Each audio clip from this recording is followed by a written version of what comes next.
हो गया स्टार्ट। चलो ध्यान दो, आज हमें क्या पढ़ना है? नाभिक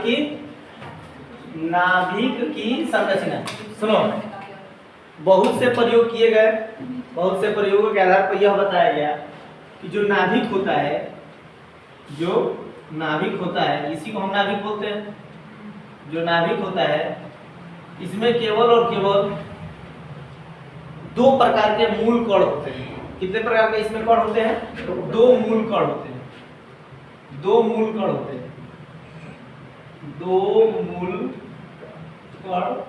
हैं। बहुत से प्रयोग किए गए, ठीक है, बहुत से प्रयोग किए गए। जैसे उसमें अल्फा कण प्रकीर्णन भी था। तो दो मूल कण होते हैं, जो सबसे फर्स्ट है और सेकंड है। सबसे फर्स्ट जो होता है वो धनावेशित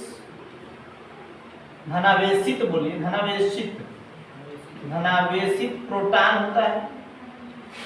धनावेशित एक प्रोटॉन होता है, और एक अनावेशित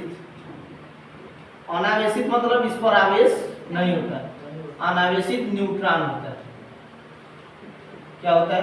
अनावेशित न्यूट्रॉन।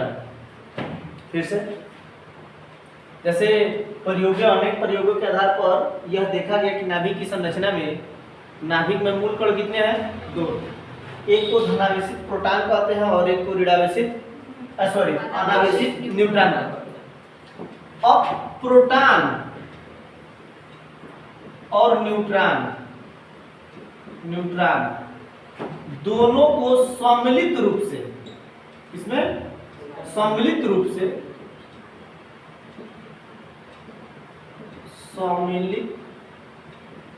से इसको हम दोनों को न्यूक्लियॉन कहते हैं। क्या कहते हैं? न्यूक्लियॉन।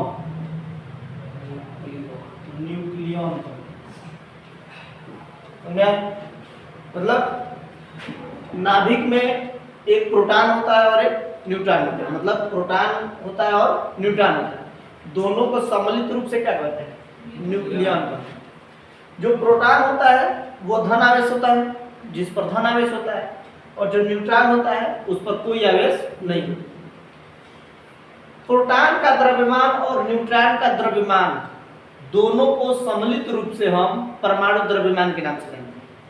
दोनों का द्रव्यमान एक्वायर्ड किया जाता है तो परमाणु द्रव्यमान होता है।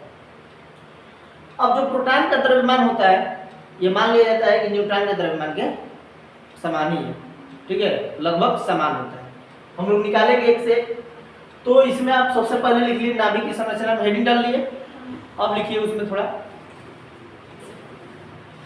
अनेक प्रयोगों के आधार पर, जल्दी लिखिए, अनेक प्रयोगों के आधार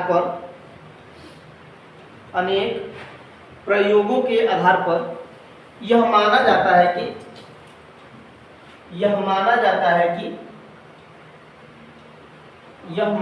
है कि नाभिक में दो प्रकार के मूल कण होते हैं।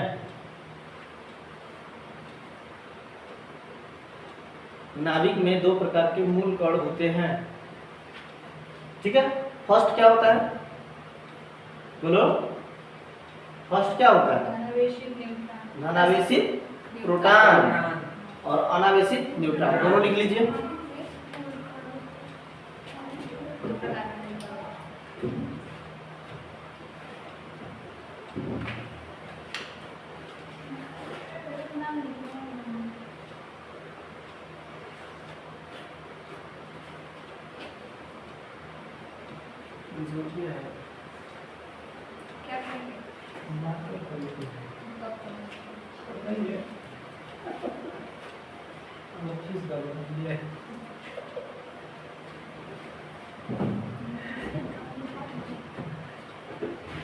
हो गया? एमसीक्यू में पूछ सकता है कि प्रोटॉन और न्यूट्रॉन को सम्मिलित रूप से क्या कहते हैं, तो क्या कहेंगे? न्यूक्लियन। वो भी लिख लिया है? हाँ, ये लिख लो नीचे उसके। हाँ, प्रोटॉन और न्यूट्रॉन को दोनों को सम्मिलित रूप से क्या कहेंगे? न्यूक्लियन। इसका मतलब क्या हुआ कि नाभिक जो होता है वो प्रोटॉन और न्यूट्रॉन से मिलकर ही बना है ना। नाभिक जो होता है वो किससे मिलकर बना है? प्रोटॉन और न्यूट्रॉन से।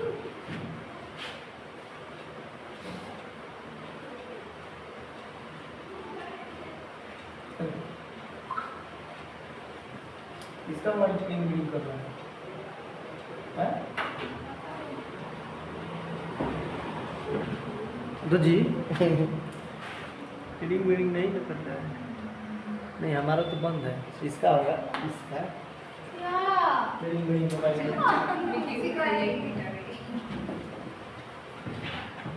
हो गया। फोन में पैसा है ही नहीं तो पता नहीं कैसे बचेगा। छोटे वाला फोन है।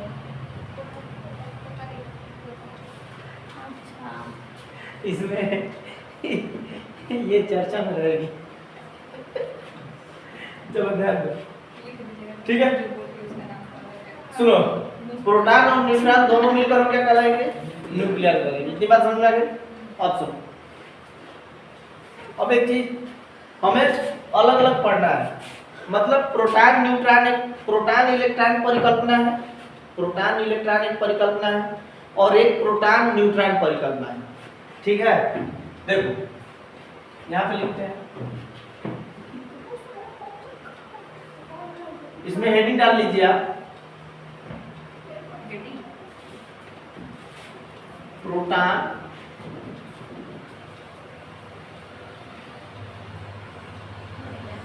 इलेक्ट्रॉन दिख रहा है ना इसमें,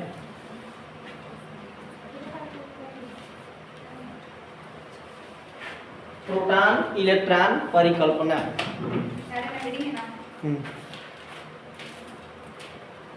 प्रोटॉन इलेक्ट्रॉन परिकल्पना।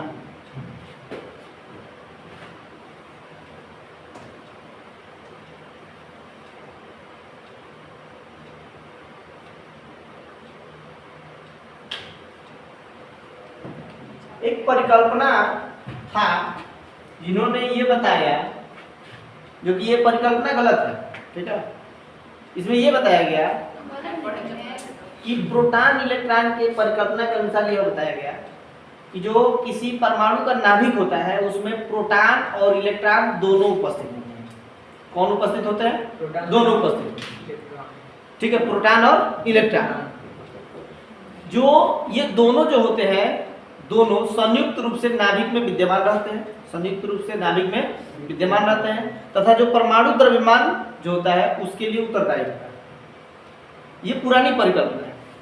फिर से मैं बता रहा हूँ, प्रोटॉन इलेक्ट्रॉन परिकल्पना में क्या बताया गया? प्रोटॉन इलेक्ट्रॉन परिकल्पना यह बताया गया कि जो नाभिक होता है उसमें प्रोटॉन और इलेक्ट्रॉन दोनों प्रेजेंट होते हैं और परमाणु द्रव्यमान के लिए यह उत्तरदायी होता है, ठीक है। लेकिन ये प्रोटॉन इलेक्ट्रॉन परिकल्पना क्या हो गई? गलत हो गई। अभी हम लोग क्या पढ़ रहे हैं कि नाभिक में प्रोटॉन और न्यूट्रॉन है, लेकिन एक परिकल्पना थी जो की आई थी, ठीक है। तो उसके बाद जो दूसरा नंबर परिकल्पना है उसको हम बोलेंगे प्रोटॉन न्यूट्रॉन परिकल्पना, जो कि क्या है? सही है। इसमें एक परिकल्पना लिख लीजिए। गलत क्यों पढ़ रहे हैं? वैसे तो केमिस्ट्री में बहुत सारी चीजें गलती है सबसे पहले डाल्टन का परमाणु सिद्धांत था ही, बोर का परमाणु सिद्धांत था ही, उसके बाद रदरफोर्ड का आया, सब था ही। कुछ गलत चीजें जो होती हैं, गलत करने से ही हमें सही प्राप्त होता है कि नहीं? चलिए इसमें परिकल्पना लिख लीजिए, लिखो। इस परिकल्पना के अनुसार, इस परिकल्पना के अनुसार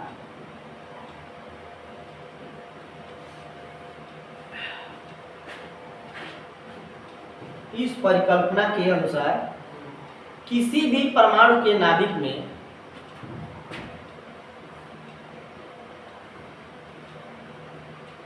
किसी भी परमाणु के नाभिक में प्रोटॉन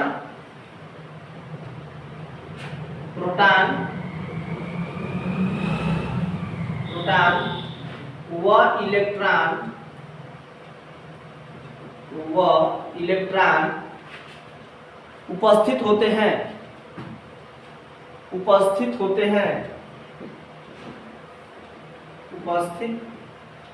हैं तथा ये दोनों संयुक्त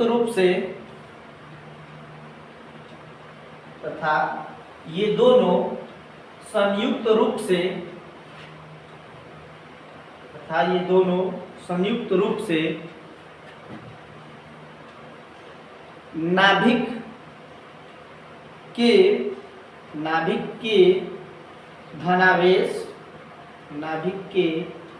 धनावेश व द्रव्यमान के लिए उत्तरदायी होता है।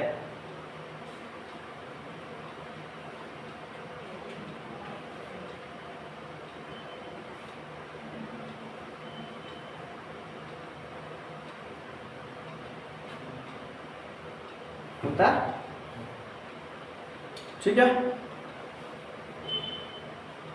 लेकिन इसके दोष पाएगा। क्या पाएगा इसका दोष? दो आदमी है क्या दो लाया माता नहीं है हम का देंगे थे दो मिलके मेरे पास तो नहीं है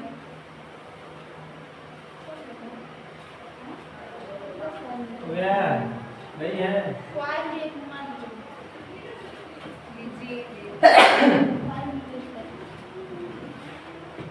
लीजिए मेरे पास 20 रुपया है लेकिन उधार करेंगे के बाद मुझे दीजिएगा लीजिए जा ले लो हाँ उधार है के बाद मुझे दीजिएगा कितने कर देता है? 20 रुपए काट लेना इसमें हम 50 रुपए काट देंगे दान नहीं दे सकते नहीं हम लोग दान देने वाले लोग नहीं हम लोग कौन देता है? जाओ 20 रुपये मिलेगा। जानते हो कौन सा लेकर आना है? ब्लू लेकर आना ब्लू या फिर रेड। ब्लू लाओ रेड से आँख खराब हो जाएगा चलो ब्लू लेकर आओ। समझे? देखो इस परिकल्पना को ये परिकल्पना कैसी हो गई? गलत सिद्ध हो गई। उन्होंने बताया क्या, ये लोग बताए थे कि परमाणु के अंदर प्रोटॉन और इलेक्ट्रॉन होता है। तो प्रोटॉन और इलेक्ट्रॉन जब होगा तो धनावेश कब ऐसे होगा? प्रोटॉन और इलेक्ट्रॉन मिलकर उसको क्या कर देंगे? उदासीन कर देंगे। पहली बात तो ये गलत हो गई। दूसरी बात, जब नाभिक में इलेक्ट्रॉन उपस्थित होगा तो उसका संवेग बराबर क्या होता है? P = mv। संवेग पढ़े थे। जो संवेग होता है और नाभिक का कोणीय संवेग दोनों में क्या होने लगी? भिन्नता आने लगी। दोनों क्या होने लगे? अलग अलग होने लगे। मतलब ये बताया गया कि कोणीय संवेग और नाभिक का कोणीय संवेग दोनों में क्या होने लगी? भिन्नता आने लगी, जिससे यह सिद्ध होता है कि नाभिक में इलेक्ट्रॉन नहीं होता। तो ये परिकल्पना कैसी हो गई? गलत है। अब दूसरी परिकल्पना है जिसका नाम है प्रोटॉन न्यूट्रॉन परिकल्पना। प्रोटॉन न्यूट्रॉन परिकल्पना नोट करो। ठीक है हाँ, प्रोटॉन न्यूट्रॉन परिकल्पना।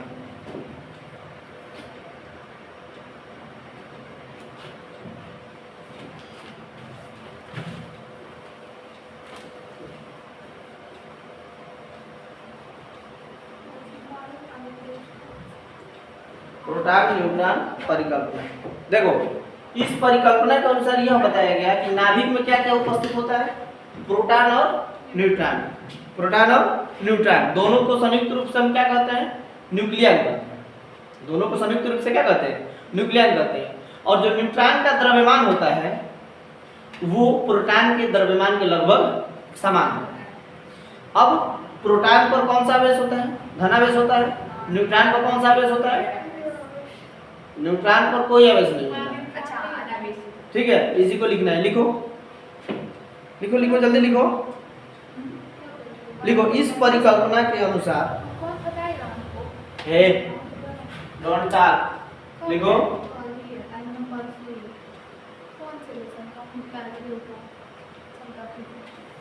इस परिकल्पना के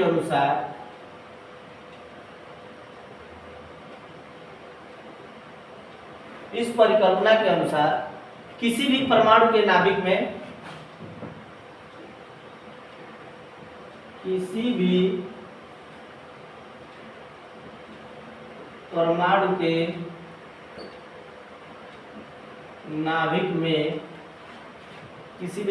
के नाभिक में क्या क्या उपस्थित होता है? प्रोटॉन और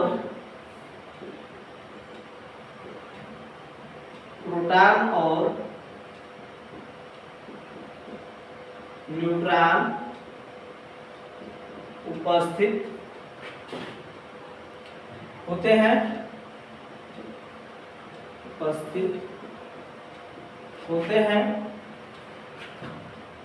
न्यूट्रॉन का द्रव्यमान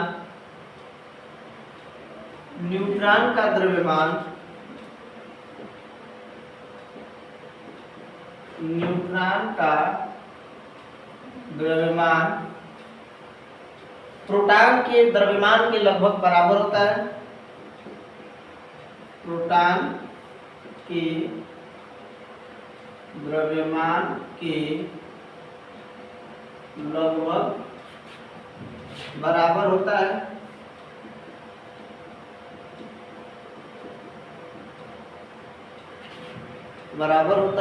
हो गया। तथा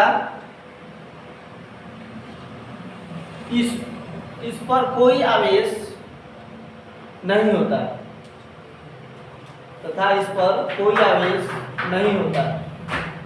हे भगवान, ये इंक लेकर आए। सर इंक मांगे थे ना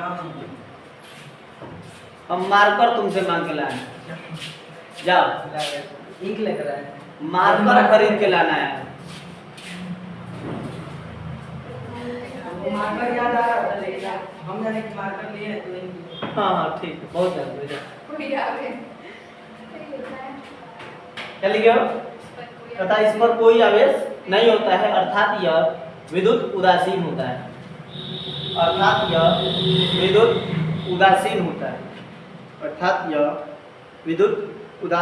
है। यह क्या होता है? विद्युत उदासीन होता है। हो गया। आगे लिखो इसी में। इलेक्ट्रॉन नाभिक के चारों ओर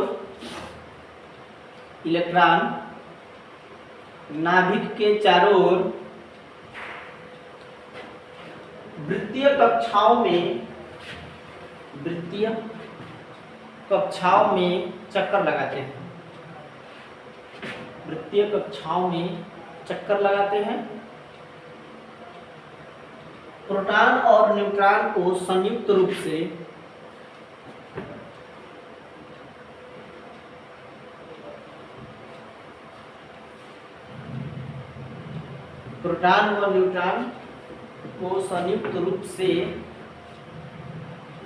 क्या कहा जाता है?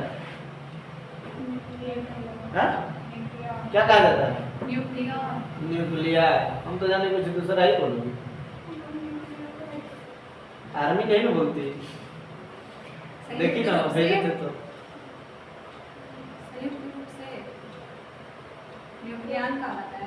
अच्छा, वैसे कभी की हो कि नहीं मुस्कान? कॉफी नहीं, लग रहा है यही सब बाकी रह गया है।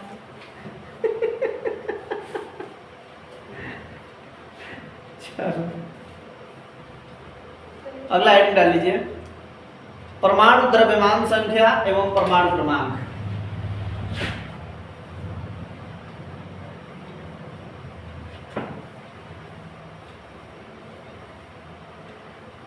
अभी इस लेसन में कितना और है बस एक चैप्टर और इसके बाद मतलब इस मंथ में कोशिश है कि इधर वाला पार्ट खत्म कर दूं, उसके बाद उधर एक चैप्टर रह जाएगा फर्स्ट पार्ट में। चुंबकीय अभी और है इसमें? हाँ, चुंबकीय क्षेत्र नहीं है। चैप्टर था, एक यूनिट बचा है। हाँ 3 चैप्टर है। चलो हिंट डालो। परमाणु परमाणु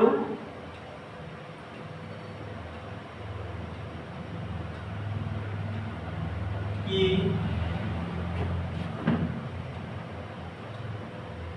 सही है, देखो मेरे को थोड़ा सही लिखिए और नहीं सब मेरे को मारेंगे।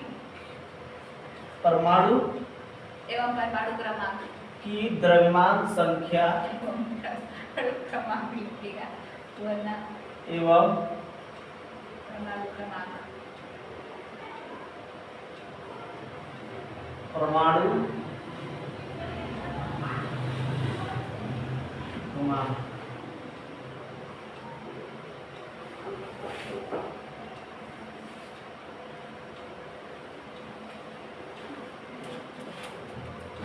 ठीक। सबसे पहले द्रव्यमान संख्या नोट करो। ये भी हेडिंग है। हाँ, द्रव्यमान संख्या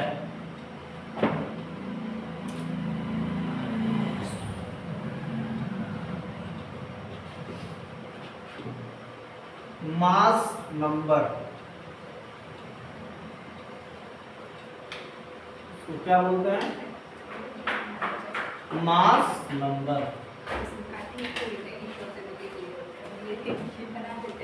₹20 का दिया है सर। दियो पैसा। हाँ तो कहाँ देंगे? पर एक बार ले लेना। 3 रुपए लेना है ना, 3 पे लेना है उससे। देना है ना तुमको। चलिए तो क्या है? फीस में 3 रुपए काट लेना। हाँ, ठीक है, काटिएंगे। तुम 20 रुपए काट। हम 50 रुपए काटेंगे। हमारा सौखी मम्मी बहुत करोगी क्या? चलो ध्यान दो। द्रव्यमान संख्या, अभी मैं बताया कि द्रव्यमान के लिए उत्तरदायी क्या होता है? न्यूट्रॉन और प्रोटॉन। ये ना होता है?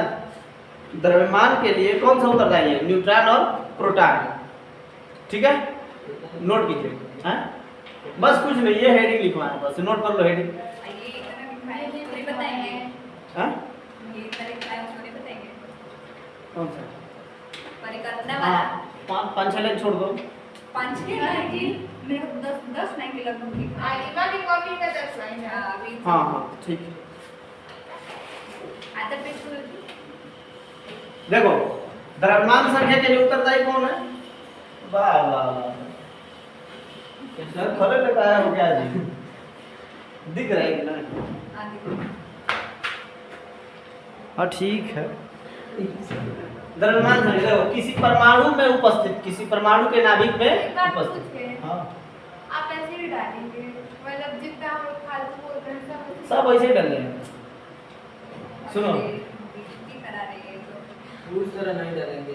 सुनो, सुनाइए। द्रव्यमान संख्या किसी परमाणु के नाभिक में उपस्थित, किसी परमाणु के नाभिक में उपस्थित प्रोटॉनों की संख्या और न्यूट्रॉनों की संख्या के योग को हम द्रव्यमान संख्या कहते हैं। क्या कहते हैं?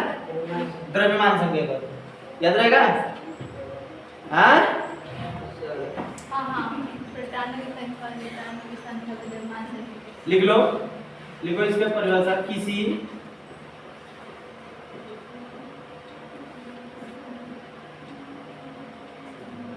किसी परमाणु के, देखो, किसी परमाणु के नाभिक में उपस्थित,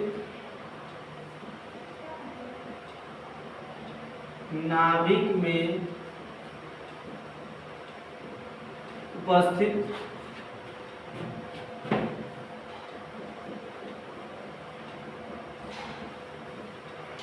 प्रोटॉनों की संख्या, प्रोटॉनों की संख्या को किससे डिनोट करते हैं? पी से ना। प्रोटॉनों की संख्या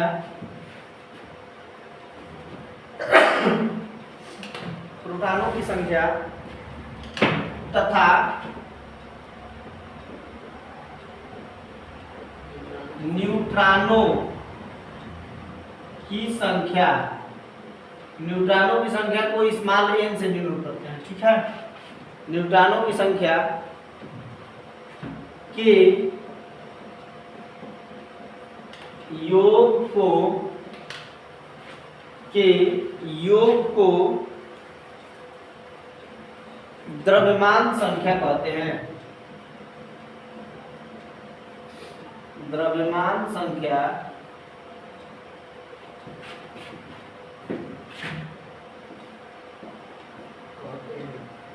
कहते हैं। ठीक है, नीचे लिखो अर्थात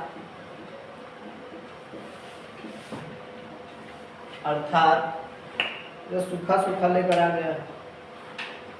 अर्थात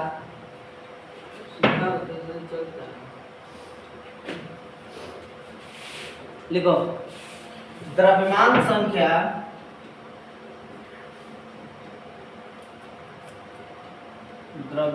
संख्या को ए से डिनोट करते हैं, बराबर हो जाएगा प्रोटॉनों की संख्या ब्रैकेट में P प्लस न्यूट्रॉनों की संख्या स्मॉल n। ठीक है, अर्थात A इज इक्वल टू क्या हो जाएगा, P प्लस, नोट कर लीजिए,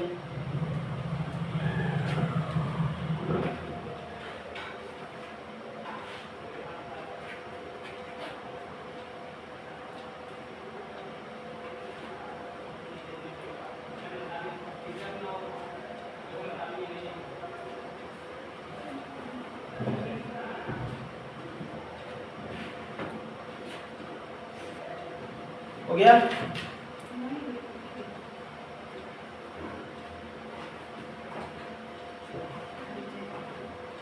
अब हेडिंग लिख लो,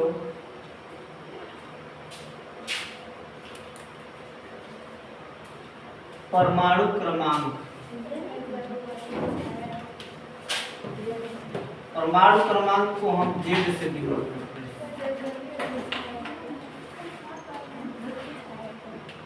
इसको बोलते हैं एटॉमिक नंबर। क्या बोलते हैं, एटॉमिक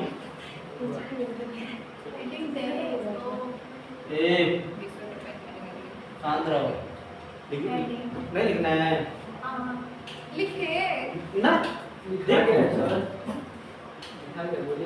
देखो कितना सुंदर लिखा है एटॉमिक नंबर। देखो किसी परमाणु में उपस्थित इलेक्ट्रॉनों की संख्या को उसका एटॉमिक नंबर कहते हैं। ठीक है, इट मींस परमाणु क्रमांक। लिखो किसी परमाणु में उपस्थित किसी परमाणु में उपस्थित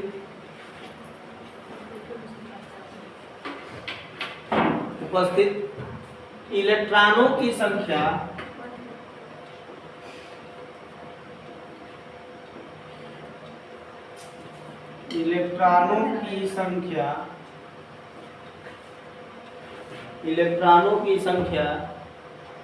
को परमाणु क्रमांक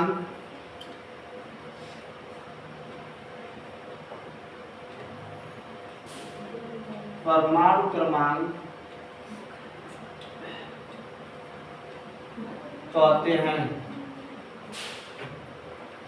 ठीक है, नीचे लिखो अर्थात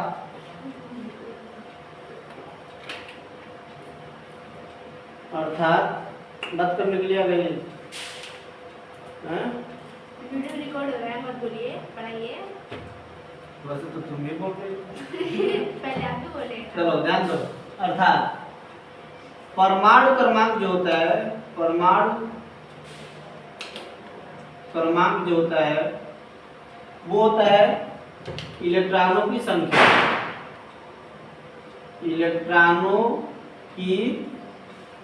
संख्या, और ये बराबर होता है आपके प्रोटॉनों की संख्या के।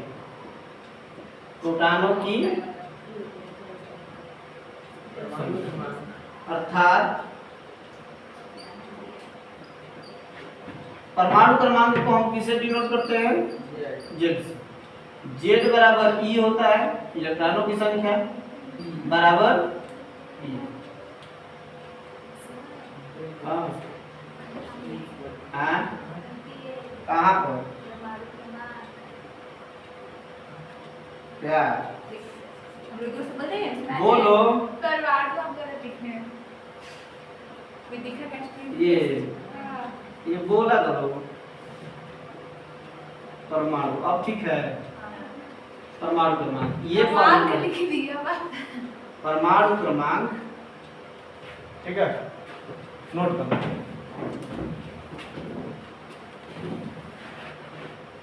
तो कितना सुंदर लिखे ये रो रही हो क्या क्यों रोएंगे इन पर पड़ा हुआ है। मेरे घर की बहुत बड़ी इलेक्ट्रॉन की संख्या लगता है जो चाहिए नहीं बात नहीं मर नहीं रही ये लोग खाना लगता है और क्या बात कर रहे हो जी बात कर जी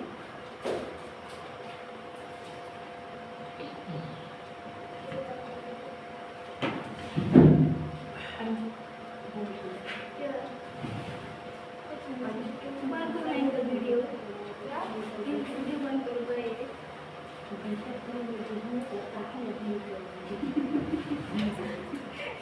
क्या क्या जो सुन लो समझती हो हाँ क्या है थोड़ा जो सुन रही हो ए ठीक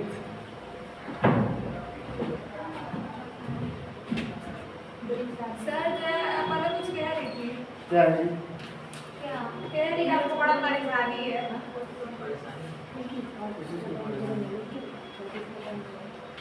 आप कुछ नहीं किया अभी तो तुम बोल ही हो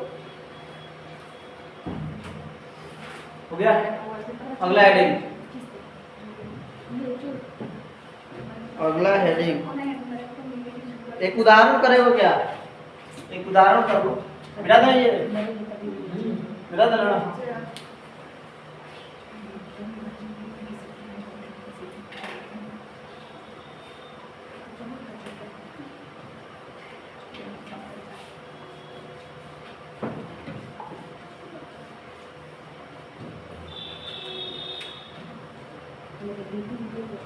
तो लिखो लिखो लिखो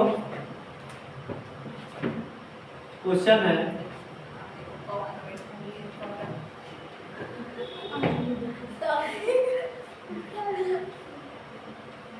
ये परमाणु भुला के क्या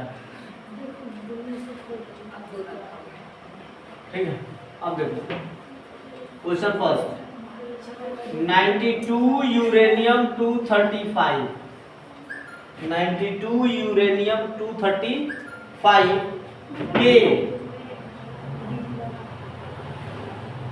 नाभिक में प्रोटॉनों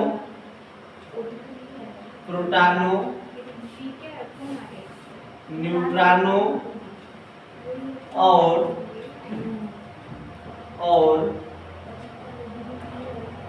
इलेक्ट्रॉनों की संख्या ज्ञात देखो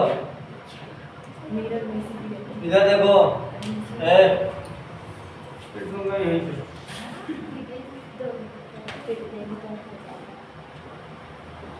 ये हमारा क्वेश्चन है कोई भी अगर हमारा X परमाणु है तो यहाँ पर Z होता है यहाँ पे क्या होता है Z परमाणु क्रमांक ये नीचे क्या लिखा था हमेशा परमाणु क्रमांक Z होता है जो ऊपर होता है वो परमाणु भार होता है या फिर परमाणु द्रव्यमान इसको द्रव्यमान संख्या बोलते हैं क्या बोलेंगे द्रव्यमान। अब जो परमाणु क्रमांक होता है इतना ही इलेक्ट्रॉनों की संख्या होती है और इतना ही प्रोटॉनों की संख्या होती है कि नहीं। तो हम करेंगे क्या इलेक्ट्रॉनों की संख्या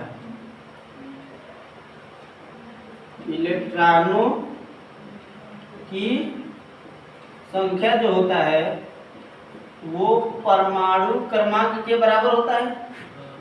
तो परमाणु क्रमांक इसका कितना है? मतलब ये हुआ कि उसके नाभिक में या इस परमाणु में इलेक्ट्रॉनों की संख्या कितनी है? 92। समझ में आया इतना? प्रोटॉन की संख्या, तो प्रोटॉन की संख्या बराबर इलेक्ट्रॉन की संख्या होती है। तो लिखेंगे प्रोटॉनों की संख्या बराबर इलेक्ट्रॉन की संख्या। यही परमाणु क्रमांक होता है ना? बोलो, यही क्या होता है? परमाणु क्रमांक। तो प्रोटॉनों की संख्या कितनी हो जाएगी? समझ में आया? अब हमें क्या निकालना है? न्यूट्रॉनों की संख्या। ये मिटा दे। न्यूट्रॉनों की संख्या देखो, हम ये जानेंगे कि जो द्रव्यमान संख्या होता है, द्रव्यमान संख्या ये जो बराबर होता है वो प्रोटॉन प्लस न्यूट्रॉन के सम के बराबर होता है। ए की वैल्यू कितना दिया है? 235। प्रोटॉन की संख्या कितना दिया है? 92। और न्यूट्रॉन की संख्या हमें क्या कर दी है? फाइंड कर दी। यहाँ पे लिख लेना न्यूट्रॉनों की संख्या।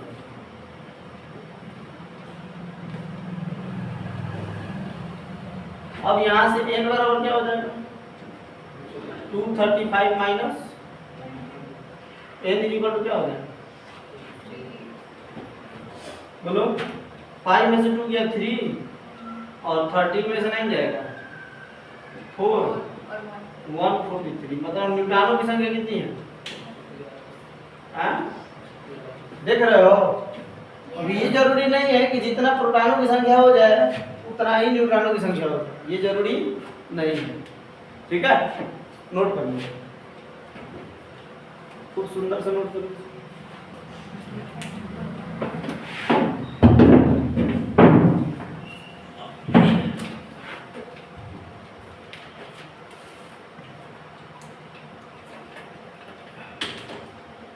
सुखंडी लेकर आ गया है।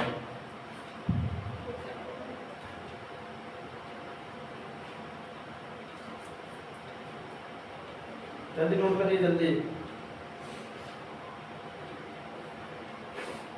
रिया कहाँ है जी? हैं? वो सब धीरे धीरे बोलना सीखेंगे। क्या होंगे थे आज से पहले क्या? शायद पहले तो आलिमा पूरी बोलती नहीं, आजकल ये भी बोल रही। क्यों ना बोले? Miss moon. क्या पता है? बोल रहे? मेरे को पता नहीं पड़ रहा। मिस मून है। आओ समझ गए। समझ गए? आओ। इसको पता चला कि कोई पहचाने का नहीं।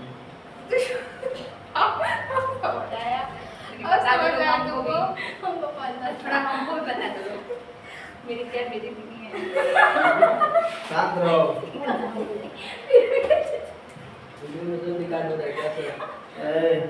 बोलिए क्या बोले हैं? आसमान में रिकॉर्ड हो रहा है। क्या?